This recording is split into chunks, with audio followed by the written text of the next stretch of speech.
Ayan, magandang araw mga kapatid, Noxky Vlog. Andito pa rin tayo sa Rusi, Malanday, Valenzuela City para mag-update dito sa Cyclone 400i. So, aalamin natin yung presyo ngayong 2024 at ikutan na rin natin. So, ayan.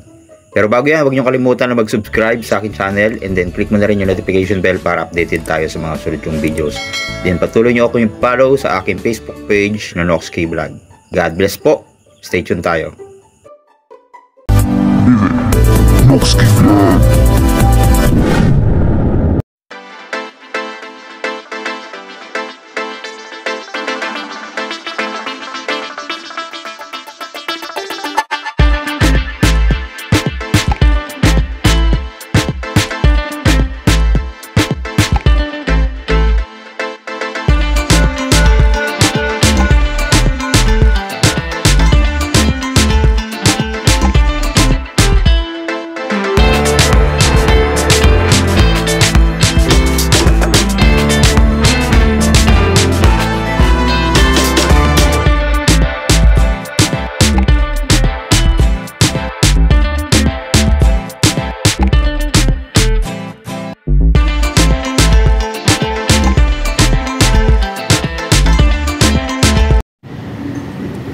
So ito naman mga kapatid yung Cyclone 400i ng Rusi.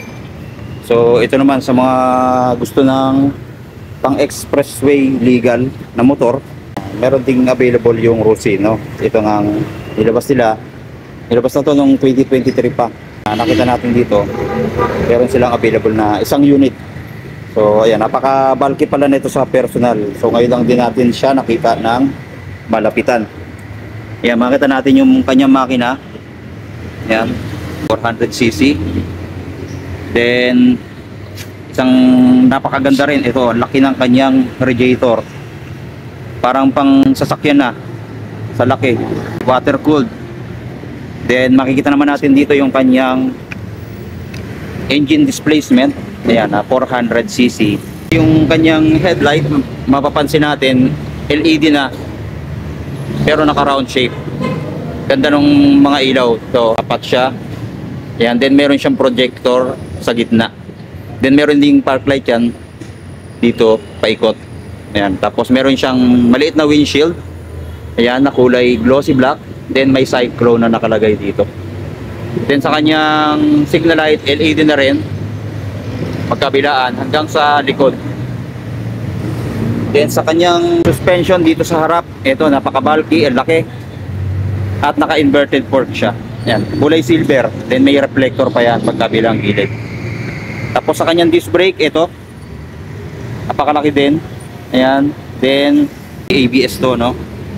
Ayan, tapos naka-dual path caliper siya na kulay black. Pati yung kanyang gulong makarayos siya, pero tubeless yan, harap at likod. Ayan, ang ganda. Ganda design. Sa tank, ito matte finish na kulay dark gray. Then meron yung emblem na Rusi. Ayan, o. Then yung kanyang cap, ito naman. So pang mga naked na bike, ganito yung cap na nakikita ko. So goods na goods to. Then sa kanyang panel ay pinaghalong digital and then analog. Ayan yung disenyo. So mapansin natin, ayan yung RPM nya, at yung digital dito. So andyan na yung speedometer, odometer, fuel gauge meron din, saka yung oras meron din yan. Then mayroon din siyang button dito para ma-select natin yung trip meter o yung mga oras. So sa ignition, ito natin, tapos yung susi nya, ito naman, no? At standard, meron na lalak din to. Then meron din siyang magandang features, meron din siyang USB charging port dito. Yan naman. So magagamit pa rin natin yan sa cellphone natin. Lagyan na lang natin ng cellphone holder dito, pwede na. Tapos sa kanyang handle, naka naked na kulay matte finish na black. Then syempre naka-clutch to, then 6-speed manual transmission. Sa mga switch, meron siyang passing light, high and low, hazard switch, ayan, meron. Makita naman natin. Then, turn signal light switch, then yung busina.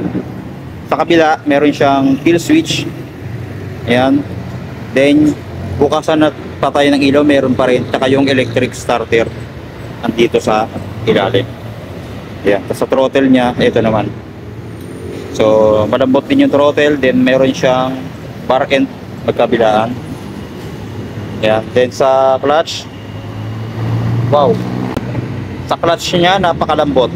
Ayan, o. So, pasensya na kayo. Sobrang ingay kasi along the highway lang din. MacArthur Highway. Tapos, sa preno sa harap, ito. Ayan. Tapos, yung kanyang muffler, stainless na. Ayan, o. Naka-bullet type yung pagkakadesign. Tapos, kabilaan pa. Pansin natin. Ayan, o. Kabilaan siya. Dalawa. Dalawa yung kanyang naka-inline 2 na pala to. Ayan, o. Kabilaan. Inline 2 siya. So, malakas na to mga kapatid. Then, matulin na rin siya. Tapos sa taillight, ito LED, pati yung signal light LED. Meron din siyang grab bar dito. Ito, hindi ko sure kung stainless ha. Parang chrome finish lang to. Then sa upuan, maganda rin mga kapatid. Ayan, may plastic lang siya. Ayan, kulay brown yung kanyang tela. Then maganda rin ang tahi, no? Tapos saktuhan lang din yung lambot. So goods na yan. Tapos yung design dito, ayan, meron siyang kulay glossy silver dito. Then FI, yan yung kanyang fuel system. Yan, makita natin, oh, napakalaki. Meron din siyang fan. Ayan, oh. Kaya hindi mag-iinit yung motor na to kahit i-long ride pa natin. And ito yung kanyang pinaka makina sa ilalim. Yung kanyang oil capacity, hindi natin sure kung ilan ano. Ito yung tapakan sa kanyang preno pala. Yan, tapos yung mga footrest napipilip din. Ayan, oh, ganda. Shock sa likod, nakadual yan, heavy duty, ang laki. Tapos naka-chrome finish, then adjustable din yan. Tapos meron din siyang tire hugger sa likod. Dito na rin nakalagay yung kanyang plaka. So, ang laki ng gulong sa likod. Ang size ay 150 by 70 by 70.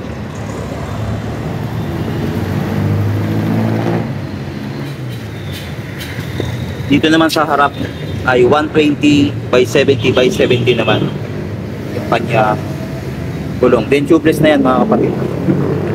Yan. So sa price nito, itong Cyclone 400 FI ay 270,000. Meron siyang down payment na 60,000. 36 months, meron siyang monthly na 8,650. Sa 24 months, 11,720. 12 months naman, 20,930. May rebate pa yun na 300 pagka-updated tayo pag-uhulog. So, ayan. Meron na kayong 400cc. Pwede na kayong bumiyahe sa expressway. Ayan, no? Then kung naghahanap kayo ng mga lupang unit, meron din sila dito. Itong papalabas din na plus 150 na carb. Ayan. Ito naman yung presyo. 54,500. Down payment 3,000. Sa 36 months, 2,400 na lang yung babayaran. Pagkit pa ng 300. Flex 125i, meron sila madami. Sparkle 125i, RFI 175, meron din silang Karusa 200cc. Yan, tapos yung mga scooter, kompleto. Tsaka yung mga Pantran nila, meron sila dito. Yan. So punta na lang kayo dito sa kanilang branch para sa motorcycle loan na gusto nyo. So ayan po, maraming salamat sa panonood. Abangan pa natin yung mga susunod pa natin mga vlog sa Rusi. Yan, God bless po.